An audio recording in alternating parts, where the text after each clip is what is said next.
진리의 빛을 비추는 예수님의 가르침을 듣는 시간입니다.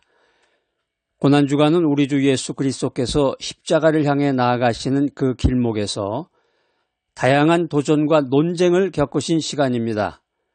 특별히 성전에서 바리새인들과 사두개인들이 예수님을 시험하고자 했던 논쟁은 예수님의 지혜와 진리를 더욱 빛나게 했습니다.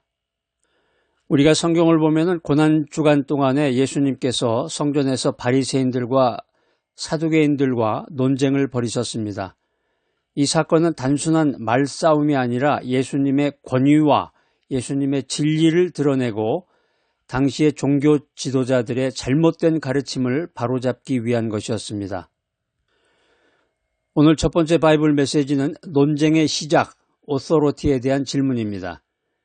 예수님께서 성전에 들어가셨을 때 대제사장들과 장로들은 예수님에게 이런 질문을 했습니다. 당신이 무슨 권위로 이런 일을 하십니까? 마태복음 21장 23절에 보면 대제사장들과 장로들이 예수님에게 당신이 무슨 권위로 이런 일을 하시나요? 이렇게 질문을 했는데 예수님의 가르침과 행동을 의심하고 예수님을 시험하려는 의도가 담긴 질문입니다. 마태복음 21장 13절에 보면 예수님께서는 성전에 들어가셔서 장사꾼들과 돈 바꾸는 사람들을 내쫓아버리고 내 집은 기도하는 집이라 불려야 한다 이렇게 선언하셨습니다. 이런 행동은 대제사장들과 장로들의 입장에서 볼 때는 매우 도전적인 일이었고 그들은 예수님의 권위에 대한 의문을 제기하며 예수님을 위협했습니다. 요즘 세상 말로 하면 이제 기득권을 가지고 있었던 대제사장들과 장로들이 예수님이 말하는 그 내 집은 기도하는 집이다 이렇게 마땅한 말을 들어야 되는 성전에서 비즈니스를 했던 거예요. 비즈니스를. 그러니까 이 대제사장들과 장로들이 자기네들의 그 기득권이 위협을 당하니까 예수님에게 위협을 가하면서 다가오고 있습니다. 대제사장들과 장로들은 종교적이고 정치적인 권위를 가진 지도자들이었으며 성전의 운영과 종교적인 규율을 통제하는 위치에 있었습니다. 그런데 예수님께서는 그들의 위선과 타락을 드러내시면서 성전에서의 부정한 관행을 깨뜨리셨습니다. 여러분 오늘 그 말씀 들어보니까 대충 짐작이 가죠. 이 기득권을 가지고 있는 대제사장들과 장로들이 있고 예수님은 성경에서 말하는 하나님의 뜻을 행하는 마땅한 말을 하시는데 충돌이 생기기 마련입니다. 대제사장들과 장로들이 예수님께 반기를 들면서 당신이 무슨 권위로 이런 일을 합니까? 이런 말을 하게 되는 거죠. 기득권자들의 그 말입니다. 예수님께서 어떤 공식적인 권한을 가지고 있는지를 밝히려고 했습니다. 마태복음 21장 24절로 25절에 보면 예수님께서는 그들의 질문에 직접 답변을 하지 않으시고 요한의 세례가 하늘에서 온 것인지 사람에게서 온 것인지 오히려 반문을 하셨습니다. 이 말씀의 진위는 대제사장들과 장로들이 하나님께서 보내신 예언자 요한을 인정하지 않았기 때문에 예수님의 권위도 인정하지 않을 것임을 아는 지혜로운 대응이었습니다. 예수님을 시험하려는 자들은 종교적인 권위를 앞세워서 예수님을 공경에 빠뜨리려고 했지만 오히려 예수님께서는 그들의 위선을 드러내며 참된 하나님의 권위가 무엇인지 가르치셨습니다.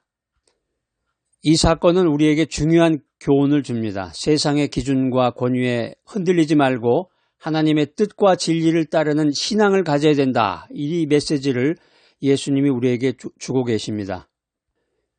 예수님께서 성전에서 행하신 일들은 하나님 나라의 회복을 위한 것이었습니다. 사람들에게 참된 신앙의 길을 보여주시는 교훈의 메시지였던 것입니다. 우리가 예수님의 이 말씀을 성경을 통해서 접하면서 예수님의 가르침을 깊이 새기고 믿음의 길을 걸어가야 되겠습니다. 오늘 두 번째 바이블 메시지는 사두개인들과의 논쟁, 부활에 대한 가르침입니다. 사두개인들은 부활을 믿지 않았기 때문에 예수님께 곤란한 질문을 던졌습니다. 마태복음 22장 23절로 28절에 그 내용이 기록이 되어 있는데, 한 여인이 여러 형제에게 결혼을 했을 경우에 부활 후에는 누구의 아내가 되는가, 이런 문제였습니다.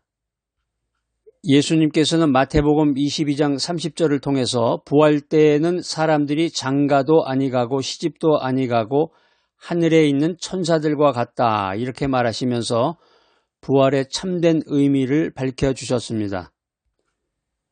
예수님께서 말씀하신 부활 때에는 사람들이 장가도 안 가고 시집도 안 가고 하늘에 있는 천사와 같다, 이 말의 의미는 부활 이후의 삶이 현재 우리가 경험하는 인간적인 관계와는 전혀 다르다, 이 메시지를 가르치시는 내용입니다. 신명기 25장 5절로 6절에 의하면은 형이 자식이 없이 죽으면 그의 아우가 형수를 취해서 대를 이어야 된다, 이렇게 신명기에 말씀이 기록이 되어 있는데, 그 율법을 기반으로 부활 후에 여인이 누구의 아내가 되느냐, 이렇게 묻는 것은 예수님을 곤란하게 만들려는 의도가 있는 것입니다. 예수님께서는 그들의 질문을 바로잡으시면서 부활 이후의 삶은 인간의 결혼과 같은 방식으로 존재하지 않음을 설명하셨습니다. 천국에서는 사람들이 장가도 가지 않고 시집도 가지 않고 육체적이고 세속적인 관계가 아니라 하나님과의 영적 관계가 중심이 되는 세계다, 이 사실을 예수님이 밝히신 것입니다. 하늘에 있는 천사들과 같다, 이 표현은 사람들이 부활한 다음에 육체적인 필요나 인간적인 제도에 묶이지 않고 하나님과의 온전한 교제를 누리면서 영적인 존재로 살아가게 된다는 뜻입니다. 이 말씀을 통해서 예수님께서는 부활이 단순히 현재 삶의 연장이 아니라 완전히 새로운 차원의 삶이라는 것을 가르치고 계십니다. 예수님의 명쾌한 답변은 천국이 인간의 제도와 같은 방식으로 운영되는 것이 아니라 하나님께서 완전한 방식으로 모든 것을 새롭게 하신다는 진리를 깨닫게 해줍니다. 오늘 이 교훈의 메시지는 우리가 부활에 대한 신앙을 가질 때 세상의 방식으로만 이해하려고 그러지 말고 하나님의 뜻을 온전히 믿고 따르라, 이런 중요한 교훈의 메시지인 것입니다. 예수님의 말씀을 통해서 우리는 영원한 삶에 대한 바른 이해를 가질 수 있고 하나님과의 깊은 교제 속에서 살아가야 한다는 진리를 깨닫게 됩니다. 오늘 세 번째 바이블 메시지는 바리새인들과의 논쟁, 가장 큰 계명입니다. 바리새인들은 예수님을 시험하기 위해서 율법 중에서 가장 큰 계명이 무엇인지를 물어봅니다. 예수님께서는 내 마음을 다하고 목숨을 다하고 뜻을 다하여 주 너의 하나님을 사랑하라, 내 이웃을 내 자신과 같이 사랑하라, 이렇게 말씀하시면서 율법의 핵심이 사랑임을 강조하셨습니다. 예수님께서 내 마음을 다하고 목숨을 다하고 뜻을 다하여 주 너의 하나님을 사랑하라, 이렇게 말씀하셨는데, 이 말씀은 유대인들이 가장 중요하게 여겼던 쉐마 말씀을 인용한 것입니다. 이게 이제 신명기 6장 5절에 있는 말씀인데, 그 쉐마 말씀이라고 합니다. 쉐마 말씀을 인용한 것인데, 이는 하나님을 온전히 사랑하는 것이 신앙의 핵심이다, 이런 메시지를 우리에게 전해주고 있습니다. 신명기 6장 5절 말씀, 아주 중요한 암송구절인데요. 내 마음을 다하고 목숨을 다하고 뜻을 다하여 너의 하나님을 사랑하라. 마음을 다하여, 이 말은 이제 우리의 감정과 의지를 하나님께 온전히 드려라, 이런 말씀입니다. 내 목숨을 다하여 우리 존재의 전체를 하나님께 헌신하라, 이런 뜻이 있고요. 뜻을 다하여 우리의 생각과 가치관이 하나님을 향하도록 하는 것입니다. 한마디로 말하면 우리의 삶 전체가 하나님을 향한 사랑으로 가득 차야 한다. 이것이 이제 모든 율법의 기초가 된다는 것을 우리에게 교훈해 주고 있습니다. 예수님께서 이제 신명기 6장 5절에 나와 있는 이제 첫째 계명, 하나님 사랑에 대한 교훈을 우리들에게 주셨습니다.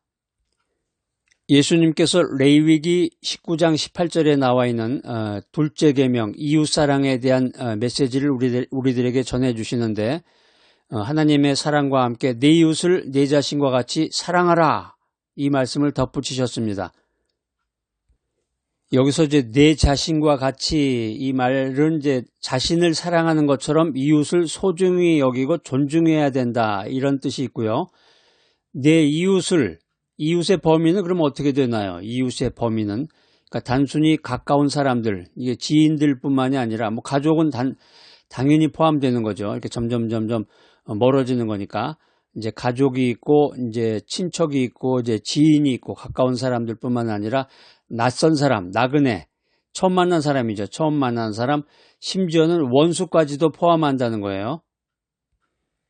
예수님께서는 선한 사마리아인의 비유를 통해서 진정한 이웃사랑이 국적이나 신분이나 배경을 초월해야 함을 우리들에게 가르치고 계십니다.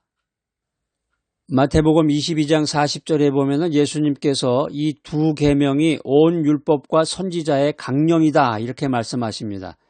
이게 모든 율법이 결국 사랑을 실천하기 위해서 존재한다는 의미입니다. 우리가 율법을 지키는 목적은 단순한 규율 준수가 아니라 하나님과 이웃을 사랑하기 위한 것입니다. 바리새인들이 그렇게 했어요. 바리새인들은 율법을 형식적으로 지키는 데 집중했지만 예수님은 율법의 본질이 사랑이다 이 말씀을 강조하고 계십니다. 예수님께서 주신 이 말씀은 단순한 명령의 차원을 넘어서 신앙의 가장 중요한 원리입니다. 하나님과의 관계가 사랑을 기반으로 할 때 자연스럽게 이웃사랑도 실천할 수 있는 것입니다. 예수님의 말씀은 오늘날 우리에게도 큰 도전과 교훈을 줍니다. 신앙생활의 핵심은 사랑입니다. 하나님을 형식적으로 믿는 게 아니라 온 마음과 뜻과 힘을 다해서 하나님을 사랑하라 이렇게 성경은 우리들에게 권면하고 있습니다. 우리들의 이웃을 사랑하는 것이 하나님을 사랑하는 길입니다. 우리의 믿음은 타인을 향한 사랑과 배려 속에서 비로소 완성이 됩니다. 사랑은 행동으로 나타나야 합니다. 단순한 감정이 아니라 용서하고 나누고 섬기는 실천적인 사랑이 되어야 합니다. 예수님께서 강조하신 이 계명을 우리의 삶 속에서 실천해 나갈 때 진정한 믿음과 하나님의 나라의 가치가 드러나게 되는 것임을 믿으시기 바랍니다.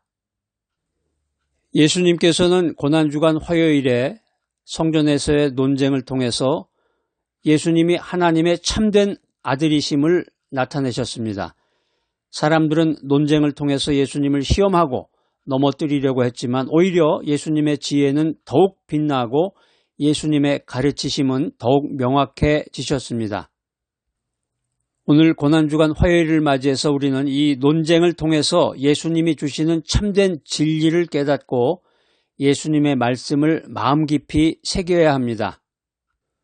우리가 인생 살다 보면은 세상의 질문과 논쟁 속에 서 있게 됩니다. 그래서 어떤 분들은 보면은 은밀하게 자신이 예수를 믿는다, 크리스찬이다 이 사실을 드러내지 않는 분도 있다고 합니다. 우리가 인생 살아가면서 신앙생활하면서 세상의 질문과 논쟁 속에 서 있을 때 예수님처럼 진리를 밝히 드러내며 하나님의 말씀을 의지해야 되겠습니다. 오늘 바이블 메시지 들으시는 여러분들, 오늘 제 고난주간 화요일인데 고난주간 동안 예수님의 가르치심을 깊이 묵상하고 우리의 삶 속에서 하나님을 더욱 사랑하며 이웃을 섬기는 믿음을 세워나가는 여러분 모두가 되시기를 축복합니다. 사랑과 은혜가 충만하신 하나님 아버지, 우리는 때때로 세상 속에서 믿음의 시험을 받으며 흔들릴 때가 있습니다. 그러나 예수님께서 보여주신 참된 믿음과 사랑을 본받아 흔들림 없는 신앙을 지킬 수 있도록 도와주시옵소서. 주님의 십자가를 바라보며 우리의 연약함을 내려놓습니다. 주님의 사랑이 우리의 마음을 채우고 그 사랑으로 이웃을 섬기며 살아가는 은혜를 허락하여 주시옵소서. 예수님의 가르치심을 깊이 새기며 하나님의 말씀을 의지하는 삶을 살게 하여 주시옵소서. 고난주간을 보내는 동안에 우리의 마음을 정결하게 하시고 부활의 소망 가운데 더욱 깊이 주님과 동행하는 은혜를 허락하여 주시기를 예수 그리스도의 이름으로 기도드립니다. 아멘.